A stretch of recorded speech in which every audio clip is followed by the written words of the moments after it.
Hello दोस्तों। तो आज हम जो पढ़ने जा रहे हैं वो है हमारा विज़न पीटी 365। तो ये अभी आया है, कल ही आया है अपडेटेड क्लासरूम स्टडी मटेरियल फरवरी से लेके अप्रैल तक का, जिसके अंदर क्या है, ऑल सब्जेक्ट है। तो देखिए, सबसे पहला टॉपिक क्या है हमारा। तो टॉपिक तो हम अंदर देख ही लेंगे। सबसे पहले देखिए टॉपिक क्या है। संविधान से जुड़े मुद्दे कुछ। तो राज्य व्यवस्था, अल्पसंख्यकों की पहचान, आइडेंटिफिकेशन ऑफ माइनॉरिटीज़। तो इसमें सुप्रीम कोर्ट ने केंद्र सरकार को मतलब कहा, पहले भी कहा था कि जो हमारे वो होते हैं ना अल्पसंख्यक होते हैं, वो ज़रूरी नहीं है कि मतलब जो माइनॉरिटी हो वही हो। जैसे कि हिंदुओं में भी अल्पसंख्यक हो सकते हैं, मुस्लिमों में भी हो सकते हैं, है ना, सिख ईसाई सब में अल्पसंख्यक हो सकते हैं। तो उनकी वहाँ पे ज़रूरी नहीं है कि वो उनकी संख्या जो है कम हो तभी आप उनको अल्पसंख्यक मानेंगे। ठीक है, यहाँ पे अभी हम आगे देखेंगे कि क्या मतलब किस मामले में कहा गया है। तो देखिए, जो सुप्रीम कोर्ट है उसने केंद्र सरकार से कहा है कि उन राज्यों में हिंदुओं को अल्पसंख्यक का दर्जा देने की मांग करने वाली याचिका पर अपना जवाबी हलफनामा दायर नहीं किया जहां उनकी संख्या कम है। अन्य संबंधित तथ्य है। देखिए, अब ये जो है अनुच्छेद 30 और 29 की बात हो रही है यहाँ पे। तो शैक्षणिक संस्थानों की स्थापना और प्रशासन का अधिकार, सभी धार्मिक और भाषाई अल्पसंख्यकों को अपनी रुचि के आधार पर शैक्षणिक संस्थानों की स्थापना और प्रशासन का अधिकार, ये चारों ही क्या है, अनुच्छेद 29 और 30 हैं। ठीक है, राज्य द्वारा पोषित या राज्य की निधि से सहायता प्राप्त किसी भी शैक्षणिक संस्था में अगर प्रवेश से इनकार करने के विरुद्ध नागरिक का यह भी अधिकार, ये भी क्या है, अनुच्छेद 30 है। सहायता देने में राज्य द्वारा धर्म या भाषा पर आधारित अल्पसंख्यकों के प्रबंधन के अधीन उनकी किसी शिक्षा संस्थान के साथ भेदभाव के विरुद्ध शिक्षा संस्थान का अधिकार। ठीक है, नागरिकों को किसी भी वर्ग को अपनी भाषा, लिपि या संस्कृति को बनाए रखने का अधिकार। ठीक है, चारों ही क्या है, अनुच्छेद 29 और 30 का एक और दो है। ठीक है, अन्य संबंधी तथ्य है। तो 2002 की जो एक वो थी TMA पाई मामला, यह भी हम यहाँ पे देखेंगे आएगा। तो इसमें जो है सुप्रीम कोर्ट ने कहा था कि इसके बहुमत के निर्णय पर आधारित जो ये अनुच्छेद है, जिसमें जो है अनुच्छेद 30 है, उसके उद्देश्य के ध्यान में रखते हुए धार्मिक और भाषाई अल्पसंख्यकों को राज्यवार माना जाना चाहिए। इस प्रकार याचिका में राज्य सरकार पर अल्पसंख्यकों की पहचान करने वाले जो गाइडलाइंस हैं उनको तैयार करने के लिए आवश्यक निर्देशों की मांग की है। अब इसके बारे में थोड़े से प्रावधानों के बारे में देख लेते हैं कि क्या क्या बोला गया है। तो अल्पसंख्यक जो शब्द है या इसके बहुवचन रूप का प्रयोग कुछ अनुच्छेदों 29, 30, 350 का ए और बी इसमें करता है, लेकिन इसे कहीं भी पारिभाषित नहीं किया गया। मतलब उसमें जैसे अनुच्छेद 29 में क्या लिखा गया, नागरिकों के किसी भी वर्ग का। ठीक है, उसमें यह लिखा गया कि आपको जो है वहाँ पे अल्पसंख्यक होने चाहिए या बहुसंख्यक होने चाहिए। अनुच्छेद 29 में अल्पसंख्यक शब्द सीमांत शीर्षक के रूप में है, लेकिन यह अनुच्छेद नागरिकों के किसी भी वर्ग की बात करता है। उच्चतम न्यायालय ने यह माना कि इस अनुच्छेद का दायरा अनिवार्य रूप से केवल अल्पसंख्यकों तक सीमित नहीं है, क्योंकि अनुच्छेद में नागरिकों का वर्ग सिर्फ इतना लिखा है, तो शब्दावली में अल्पसंख्यकों के साथ बहुसंख्यकों को भी शामिल किया गया है। ठीक है, अनुच्छेद 30 विशेष रूप से अल्पसंख्यकों की दो श्रेणियों की बात करता है, धार्मिक और भाषाई। ठीक है, अब यहाँ पे थोड़े से केस ये दे रखे हैं, ये देख लेते हैं कौन से केस हैं। अल्पसंख्यकों के शैक्षिक अधिकार। तो इसके अंतर्गत जो सुप्रीम कोर्ट है उसने निःशुल्क और अनिवार्य बाल शिक्षा का अधिकार अधिनियम 2009 में जुड़ी एक याचिका को जो है मना कर दिया था। ठीक है, तो मना करने के अधिकार क्या है, यहाँ पे मना क्यों किया गया था, तो धारा 1 और धारा 5 इसकी संवैधानिक वैधता को चुनौती दी गई थी इसमें, इसलिए इसको मना कर दिया था। धारा 1 का 5 क्या है, इस अधिनियम की कोई बात मदरसों, जो मदरसे होते हैं पढ़ाई के लिए, जो वैदिक पाठशाला होती हैं, मुख्य रूप से धार्मिक शिक्षा प्रदान करने वाली जो संस्था होती है, उन पर लागू नहीं होगा। ठीक है, उसके अलावा धारा 1 का 4 जो है, इस अधिनियम के प्रावधान अनुच्छेद के संविधान के अनुच्छेद 29 और 30 के उपबंधों के अधीन होंगे। उसके अलावा देखिए, अल्पसंख्यक शैक्षिक संस्थानों के विनियमन पर सुप्रीम कोर्ट के विचार। तो TMA पाई फाउंडेशन 2002 में जो है संविधान के अनुच्छेद 30(1) के तहत अल्पसंख्यकों के अधिकार ना तो असीमित होंगे, मतलब ये नहीं उनको असीमित अधिकार दे दिए, और ना ही उनके जो अधिकार है वो कानून के ऊपर होंगे। राष्ट्रहित में बनाया गया कोई भी विनियमन अनिवार्य रूप से सभी संस्थानों पर लागू होना चाहिए।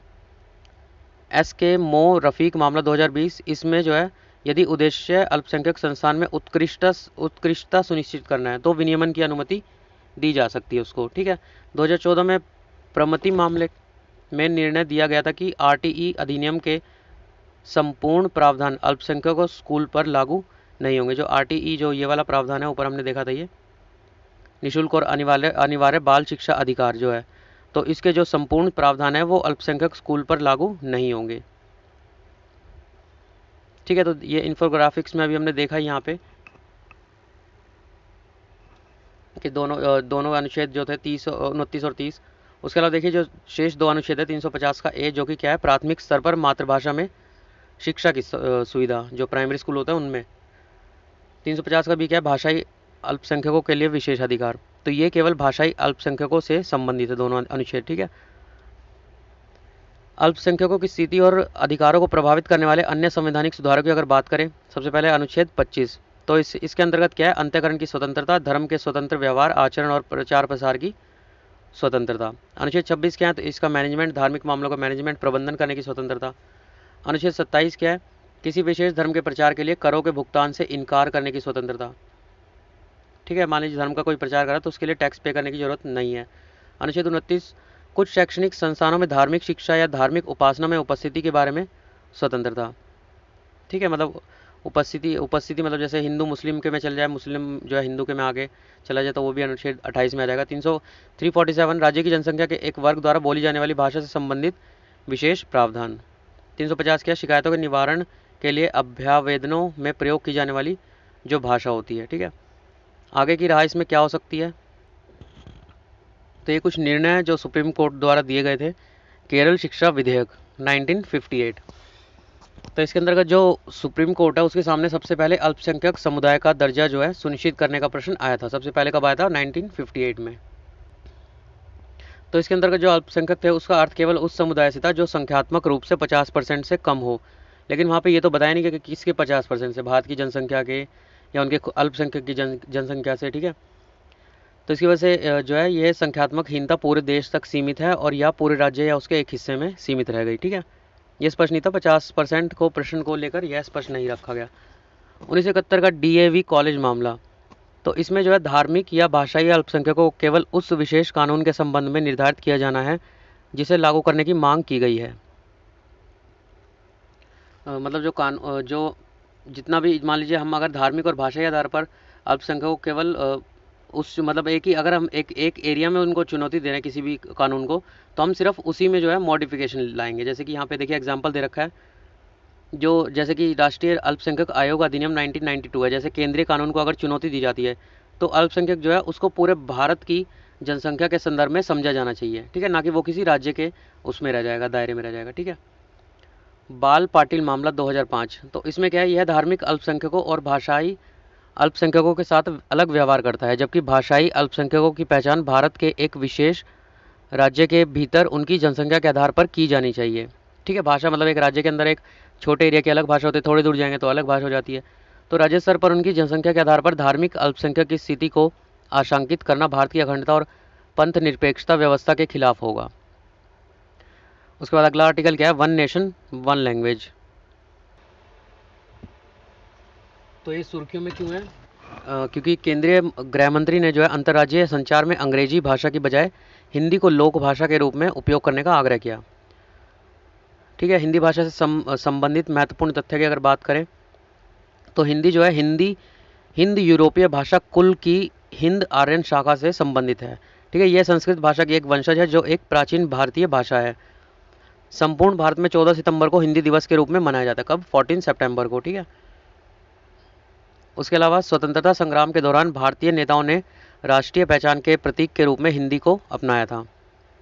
महात्मा गांधी ने भारत को एकजुट करने के लिए हिंदी का इस्तेमाल किया था, इसलिए इस भाषा को एकता की भाषा के रूप में भी जाना जाता है। 1949 में संविधान सभा ने अंग्रेजी के साथ साथ हिंदी को भारतीय संघ की राजभाषा के रूप में अपनाया था। 1950 में भारत के संविधान के अनुच्छेद 343 के तहत देवनागरी लिपि में हिंदी को भारत की राजभाषा घोषित किया था। कब, कौन से अनुच्छेद में, 343 में। उसके अलावा देखिए हिंदी को बढ़ावा देने के लिए संवैधानिक जो प्रावधान थे, अनुच्छेद 120 और 210, तो इसके अंतर्गत जो क्रमशः संसद और राज्य विधानमंडल में प्रयोग की जाने वाली भाषा हिंदी के साथ साथ अंग्रेजी में भी कार्य करने का विकल्प देती है। दोनों भाषा में कर सकते हैं संसद में। अनुच्छेद 344 का 1, तो इसमें जो है संघ के आधिकारिक प्रयोजनों के लिए हिंदी भाषा के प्रगतिशील उपयोग और अंग्रेजी के उपयोग पर प्रतिबंध के संबंध में राष्ट्रपति को सिफारिश देने के लिए हर 10 साल में एक संसदीय समिति या आयोग का गठन किया जाएगा,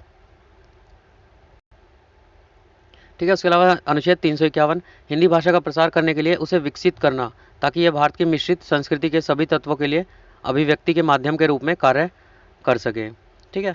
हालांकि ये पॉसिबल नहीं है, क्योंकि आप साउथ में चले जाएँ तो कितनी सारी भाषा है वहाँ पे। साउथ में हिंदी, कर्नाटक हो गया, तमिलनाडु हो गया, केरल हो गया, है ना, इधर के जितने भी देश ये हैं, स्टेट्स हैं, उनमें कहीं पे भी हिंदी नॉर्मल आपको देखने को नहीं मिलेगी। यहाँ नॉर्थ इंडियन ही जाके वहाँ पे रहते तो वही मिलेंगे आपको जो हिंदी बोलने वाले होते हैं। उसके अलावा वर्ष 1963 में राजभाषा अधिनियम पारित किया गया। इसमें क्या प्रावधान किया गया कि आधिकारिक संचार या व्यवहार के लिए हिंदी के साथ साथ अंग्रेजी का भी यूज़ कर सकते हैं। ठीक है। और उसके अलावा वर्तमान में संविधान में आठवीं अनुसूची में हिंदी सहित 22 भाषाओं का उल्लेख किया गया है। ठीक है। प्रमुख आंकड़े, तो इसमें क्या है, व्यापक रूप से बोली जाने वाली भाषा है हिंदी। 2011 की भाषाई जनगणना के अनुसार हिंदी सबसे व्यापक रूप में 52.8 करोड़ लोगों या फिर 43.6% आबादी द्वारा बोली जाने वाली भाषा है। इसके बाद बंगाली और फिर मराठी। हिंदी, फिर बंगाली, फिर मराठी।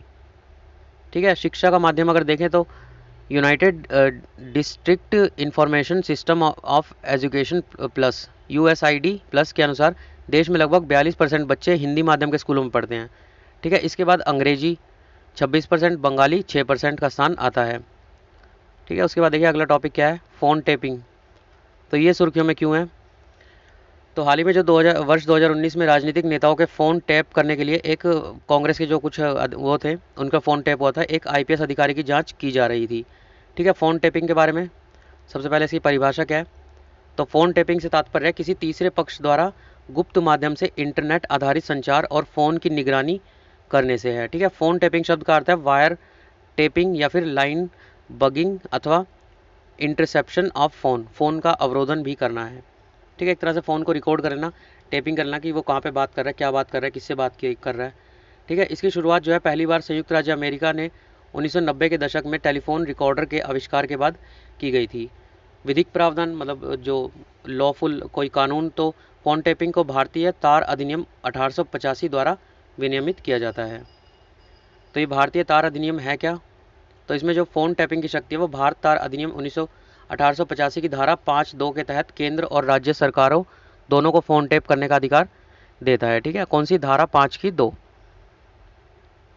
उसके अलावा देखिए ये कुछ वो दे रखे हैं, सामान्य फ़ोन टैपिंग तकनीक कैसे करते हैं।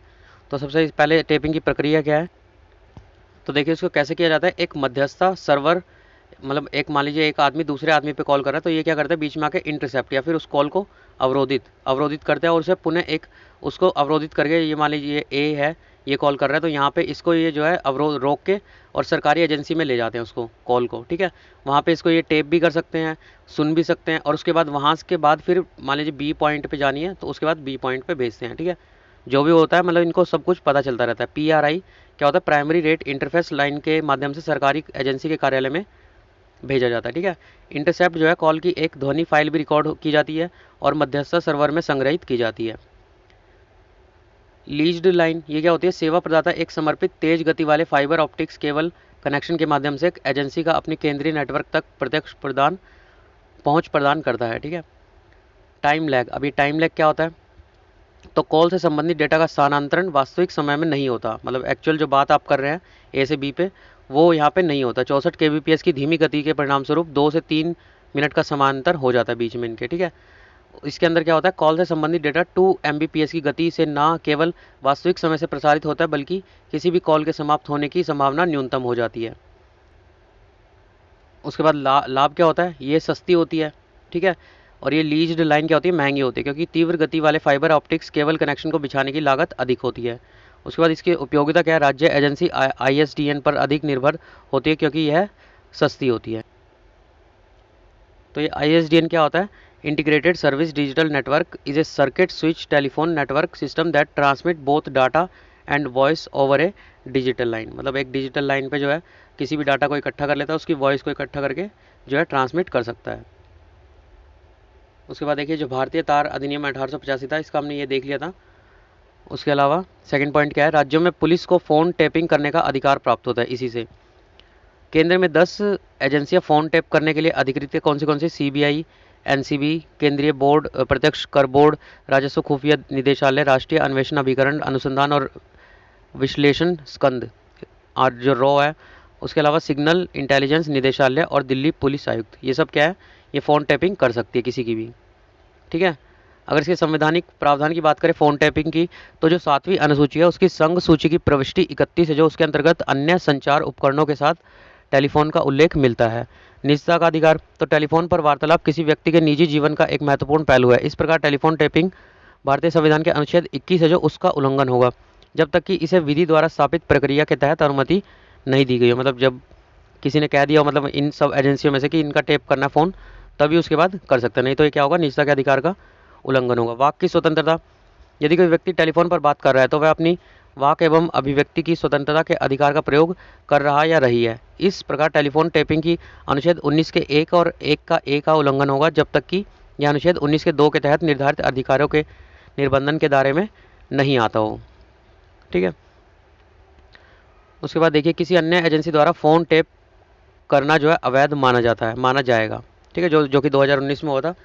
फ़ोन टैपिंग के लिए आधार क्या होगा, यदि केंद्र या राज्य सरकारें इस बात से संतुष्ट है कि सार्वजनिक सुरक्षा, भारत की संप्रभुता, अखंडता, राज्य की सुरक्षा, विदेशी मामलों के साथ मैत्रीपूर्ण संबंध या लोक व्यवस्था या कोई अपराध करने हेतु उद्दीपन को रोकने के लिए ऐसा करना आवश्यक है, तो उनके फ़ोन की टैपिंग की जा सकती है।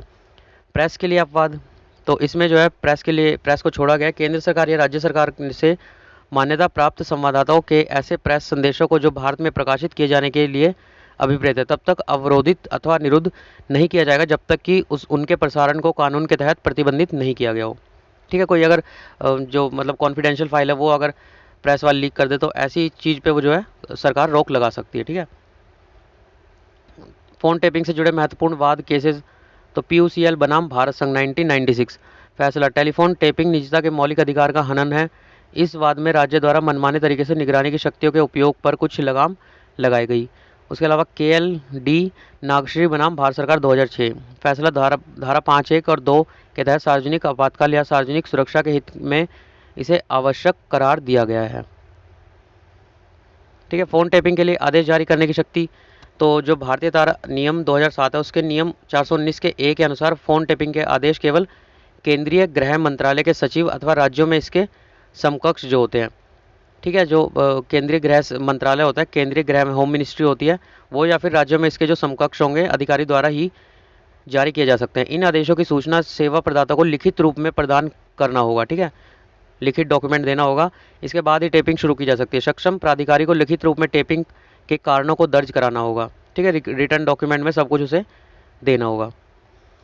हालांकि असाधारण मामलों में आदेश अधीनस्थ पद के अधिकारियों द्वारा भी जारी किया जा सकता है, जिसमें ऐसे अधिकारी शामिल हैं जो भारत सरकार के संयुक्त सचिव के पद या केंद्रीय स्तर पर जो अधिकृत विधि प्रवर्तन एजेंसी है उसके प्रमुख या द्वितीय वरिष्ठतम अधिकारी से अधीनस्थ ना हो, और राज्य सरकार पर ऐसे अधिकृत अधिकारी हो जो पुलिस महानिरीक्षक के पद के अधीनस्थ ना हो।